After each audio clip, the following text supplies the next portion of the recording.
రేవంత్ రెడ్డి గారు వచ్చి 16 నెలలు అవుతుంది. ఎందుకంత మరి ర్యాగింగ్ చేస్తున్నారు అనుకోవచ్చా? లేకపోతే ఆయన సీఎం చైర్ లో కూర్చున్నందుకు మీకు అంటే జీర్ణం అవ్వట్లేదా, డైజెస్ట్ అవ్వట్లేదా? ఎందుకు ఆయన మీద ప్రతిసారి విమర్శలు చేస్తున్నారు?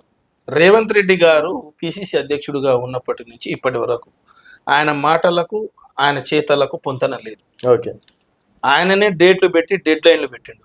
కేసీఆర్ గారు సంవత్సర కాలం పాటు ఒక్క మాట కూడా ఒక్క మాట కూడా రేవంత్ రెడ్డి గారికి చెప్పలేదు. కుదుటపడాలి ప్రభుత్వం, కొత్త ప్రభుత్వం వచ్చిన తర్వాత కొన్ని పనులు చేసుకోవాలి, కొత్త ప్రభుత్వానికి కొంత అవకాశం ఇవ్వాలి, వాళ్ళు కుదురుకొని పని చేయాలని చెప్పేసి 120 సంవత్సరాల చరిత్ర కలిగినటువంటి పార్టీకి అవకాశం ఇచ్చారు ప్రజలు. ఎక్కడ కూడా తెలంగాణ ప్రజలు కాంగ్రెస్ పార్టీకి ఏమో పాలన చేయమని ఇచ్చారు, బీఆర్ఎస్ పార్టీకి ఏమో మా తరపున ప్రశ్నించండి మాకు ఇచ్చిన హామీలు అని చెప్పేసి అవకాశం ఇచ్చారు. అయినా కూడా సంవత్సర కాలం పాటు ఇక్కడ చెప్పలేదు. కానీ డెడ్ లైన్లు పెట్టింది రేవంత్ రెడ్డి గారు. డెడ్ లైన్లు పెట్టింది. అయితే రేవంత్ రెడ్డి గారు డెడ్ లైన్లు పెట్టినటువంటి దానికి మాటలకు ఆయన చేతులకు ఎక్కడ పొంతనం లేదు. ఎవరు చెప్పారు 2 లక్షల రుణమాఫీ చేస్తామని? మేము చెప్పలే, రేవంత్ రెడ్డి గారు చేసి. ఇప్పుడైతే ఇప్పుడైతేనేమో కేసీఆర్ గారు అయితేనేమో ఇది, మేము వస్తేనేమో అది. నీకు ఇప్పుడైతేనేమో 2000 పెన్షన్, నేను రాగానే 4000 పెన్షన్. అయ్యా నీకు ఇప్పుడైతే 2 లక్షల ఇది, ఒకవేళ నేను రుణం తీసుకోకపోతే పోయి తొందరగా రుణం తీసుకో పరిగెత్తారని చెప్పేసి బ్యాంకులకు పంపించినటువంటి చరిత్ర ఎవరిది? డిసెంబర్ 3 తర్వాత ఒక్క పెన్ను పోటుతో ఛాయ్ తాగినంత సేపట్లో మీ యొక్క రైతు రుణమాఫీ చేసేస్తా, మీ ఆఫీస్లో ఉన్నటువంటి ఫైల్ మొత్తం క్లియర్ చేస్తా అన్నది. అది కేసీఆర్ గారు చెప్పలే, హరీష్ రావు గారు చెప్పలే, కేటీఆర్ గారు చెప్పలే. ఎవరు చెప్పారు?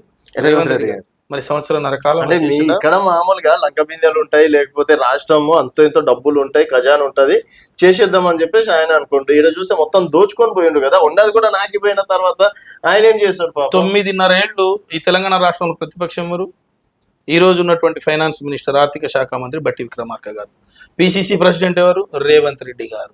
ఈ తెలంగాణ రాష్ట్రంలో ప్రజల పక్షాన పోరాటం చేసింది ఎవరు? ఉద్యోగుల పక్షాన రేవంత్ రెడ్డి గారు, బట్టి విక్రమార్క గారు. వాళ్ళు ఇప్పుడు క్రియాశీల పాత్ర పోస్తున్నారు. ఈ 9 ఏళ్ళు ఏ గుడ్డిగాడిత పళ్ళు దోవనికి పోయారు? తెలంగాణ రాష్ట్రంలో అప్పులు ఎంత అని అసెంబ్లీ చెప్పబట్టే. అసెంబ్లీలో వీళ్ళు ఉన్నారు కదా, ప్రజాక్షేత్రంలో వీళ్ళు ఉన్నారు కదా, కాగ్ చెప్తానే ఉండే కదా, ఆర్బీఐ చెప్తానే ఉండే కదా, ఎన్ని అప్పులు ఉన్నాయి, ఎన్ని లాభాలు ఉన్నాయి, తెలంగాణలో నడుస్తున్నటువంటి సంక్షేమ పథకాలు ఏంది. 120 సంవత్సరాల పార్టీకి ఇవన్నీ తెలియదా? మరి ఏ గుడ్డిగాడిత పళ్ళు దోవనికి పోయారు? ఎక్కడ నిద్రపోయారు? మరి వీళ్ళు రాగానే అంటే దొంగలు మాట్లాడే భాష మాట్లాడి లంకె బిందెల కొరకు ఏడన్నా ఎందుకు చెప్పలే? మరి నేను వస్తే అక్కడ ఉన్నటువంటి లంకె బిందెలు తీస్తా, నేను అక్కడ దాచుకున్న లంకె బిందెలు తీస్తా. లంకె బిందెల కొరకు ముఖ్యమంత్రి అయినా దొంగలు మాట్లాడే భాష మాట్లాడి లంకె బిందె అంటే ఆనాడు రాష్ట్ర ఆర్థిక పరిస్థితి నీకు తెలియదా మిస్టర్ రేవంత్ రెడ్డి అండ్ బట్టి విక్రమార్క గారు? తెలంగాణ రాష్ట్రాన్ని దివాలా తీస్తున్నారని చెప్పారు. నువ్వు తెలంగాణలో భూములు అమ్మితే తెలంగాణలో మళ్ళొచ్చే తరానికి కనీసం శవాలు పెట్టడానికి, చనిపోయినటువంటి వాళ్ళకి అంత్యక్రియలు చేయడానికి కూడా భూమి లేకుండా చేస్తారా? లేకపోతే కొత్త కట్టడాలు ఏదైనా పాఠశాల పెట్టినా, కళాశాలలు పెట్టినా, మెడికల్ కళాశాలలు పెట్టినా, హాస్పిటల్ పెట్టాలన్నా కూడా మళ్ళీ మేము పోయి అడుక్కోవాలన్నా? భూములు అమ్ముతున్నారు, ఎవరి జాగిరి, ఎవడబ్బ జాగిరి అని చెప్పేసి ఎవరు మాట్లాడిరండి? రేవంత్ రెడ్డి గారు మాట్లాడి. మరి ఈరోజు ఏం చేస్తున్నాడు? ఈరోజు ఎవరిని చేస్తున్నాడు? ఏమైంది మరి? నీ ఇంట్లో ఆడవాళ్ళు ఎంతమంది ఉంటే ఎంతమంది? నీకు బిడ్డ ఉంటే బిడ్డకు, కోడలు ఉంటే కోడలకు, నీకు 2500, ఆమెకు 2500, కూతురుకు 2500 ఇస్తా, ప్రతి నెల నీ అకౌంట్ లో పడుతుంది అన్నాడు. ఎవరండి మాట్లాడింది అది? సరే, నీకు తులం బంగారం, నీ బిడ్డకు పెళ్లి చేస్తే తులం బంగారం ఇస్తా అన్నారు. ఎక్కడ పోయింది తులం బంగారం? సరే అన్న, ఇప్పుడు మీరు చర్చల నియోజకవర్గం, అవును, సన్న బియ్యం వస్తలేవా? 200 ఫ్రీ కరెంట్ వస్తలేదా? 500 ఫ్రీ గ్యాస్ రావట్లేదా? మీ నియోజకవర్గంలో ఉన్నటువంటి ఆడబిడ్డలు ఫ్రీ బస్సు ఉపయోగించుకోవట్లేదా? తర్వాత 2 లక్షల రుణమాఫీ మీ నియోజకవర్గంలో కాలేదా? మీరు 5,000 రూపాయలు ఇస్తే 6,000 రూపాయలు రైతు భరోసా ఇవ్వట్లేదా? 500 రూపాయలు బోనస్ ఇచ్చి క్వింటాల్ కి వడ్లు కొంటలేరా? ఇవేం జరగట్లేదా మీ నియోజకవర్గం? 500 రూపాయల బోనస్ బోగస్. ఎక్కడ కూడా తులం బంగారం లేదు. ఈరోజు కళ్యాణ లక్ష్మి లేదు, ఏ ఊర్లలో కూడా లేదు. ఎక్కడ కూడా ఒడ్లు కానీ, బోనస్ కానీ, ధాన్యం కానీ, నువ్వు ఏదైతే పంటలకు ఇస్తా అన్నటువంటి ఎక్కడ కూడా రావడం లేదు. నువ్వు 15,000 ఇస్తా అన్నటువంటి ఎక్కడ కూడా జరగలేదు.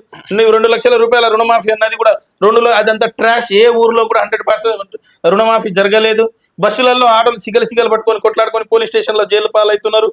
ఈ రోజు నువ్వు ఎక్కడ ఏ ఊర్లలో, ఏ తాండాలలో, ఏ గిరిజన గుడెంలో ఈ రోజు నువ్వు తులం బంగారం ఇయ్యలే, స్కూటీ ఇయ్యలే, ఏ అవ్వకు నువ్వు చెప్పినట్టుగా ఎక్కడ ఏది ఇయ్యలే. సన్న బియ్యం కూడా ఈ రోజు జరుగుతుంది. సన్న బియ్యం ఈ రోజు నుంచి కాదండి, మన నిజా నవాబు నుంచే మేము సన్న బియ్యం తింటున్నాం. ఇవే ఒకటి సన్న బియ్యం గురించి మాట్లాడడానికి 200 కరెంట్ యూనిట్లు నువ్వు చెప్పుడేంది? కేసీఆర్ గారు ఉన్నప్పటి నుంచే తండాలకు, గుడారాలకు, అదే విధంగా ఇక్కడ ఉన్నటువంటి రజకులకు, అదే విధంగా కటింగ్ చేసే బార్బర్ షాపులకు ఆయన కూడా ఇచ్చిండ్రు కేసీఆర్ గారు. నువ్వు కొత్తగా చేసింది ఏంది? కొత్త ఎక్కడ ఏది చేయలే, అన్ని చేసినవి. ఈరోజు social KCR right coming to the point. 60,000 ఉద్యోగాలు, అందులో ఒక్క ఉద్యోగం కూడా రాలేదా? నేను ఒక మాట చెప్తున్నా, ఈయన రమారం ఇచ్చింది 4,000 నుంచి 5,000 ఉద్యోగాలు, అది కూడా పోలీసు దాంట్లో ఇచ్చినటువంటి. దానికంటే ఒక్క ఉద్యోగం ఎక్కువ ఇవ్వలేదు. ఎందుకు ఇవ్వలేదు చెప్తాను నేను, వినండి.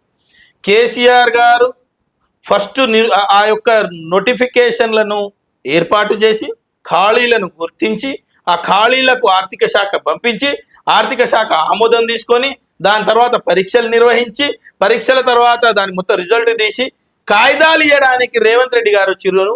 మేమంతా కూడా చేసి రెడీ చేసిన దానికి ఇది ప్రభుత్వంలోని ప్రాసెస్. వాళ్ళు అంటున్నాం మా లాజిక్ ఏంటంటే, కాయిదాలు ఇస్తే మేము జీతాలు ఇస్తున్నాము, వాళ్ళని ఉద్యోగంలో తీసుకున్నాము, ఏ కోర్టు కేసులు లేకుండా కాయిదాలు ఇచ్చామంటున్నారు. 1,70,000 ఉద్యోగాలు మేము ఇచ్చినాము, ఈ 50,000 ఉద్యోగాలు కూడా మావే. మేము అంటే నేనేమంటున్నా అంటే, మేము పెళ్లి చేసుకొని మేము పిల్లలు పుట్టించిన తర్వాత మా పిల్లలను తీసుకొని నా పిల్లగాడు ఆయన ముద్దాడుతున్నాడు. ఎంత దౌర్భాగ్యం అంటే, నువ్వు కొత్తగా ఏమైనా నోటిఫికేషన్లు వేసినావా? నెంబర్ 1. కొత్త నోటిఫికేషన్లు ఏమైనా రిటర్న్ టెస్టులు పెట్టినావా? నెంబర్ 2. నువ్వు వాళ్ళకి ఏమైనా రిజల్ట్లు ఇచ్చినావా? నెంబర్ 3. డిఎస్సీ మీరు 10 సంవత్సరాలుగా నిర్వహించలేదన్న డిఎస్సీ విజయవంతంగా ఎన్ని పోస్టులు ఇచ్చిండు ఆయన? ఎన్ని పోస్టులు ఇస్తా అన్నాడు? డిఎస్సిలో నువ్వు వేస్తా అన్న పోస్టులు ఎన్ని? నిరుద్యోగులకు నువ్వు చెప్పినటువంటి పోస్టులు ఎన్ని? నువ్వు ఇచ్చినటువంటి పోస్టులు ఎన్ని? కమ్ డిస్కస్ చేద్దాం. అమరవీరుల స్తూపం దగ్గరకు వస్తావా? నువ్వు సంవత్సరంలో 2 లక్షల ఉద్యోగాలు ఇస్తా అన్నావు. ఈ రేవంత్ రెడ్డి గారే కదా నోరుతోటి చెప్పింది. సంవత్సరంలో 2 లక్షల ఉద్యోగాలు అంటున్నావు. ఎన్ని ఇచ్చినావు మరి నువ్వు ఇప్పటి వరకు? నేనేమంటున్నా, అదంతా ట్రాష్. మొట్టమొదటిసారిగా ఎస్సీ వర్గీకరణకు తెలంగాణ రాష్ట్రంలో అసెంబ్లీకి మేము తీర్మానం చేసి ప్రవేశపెట్టి పంపించింది మేము.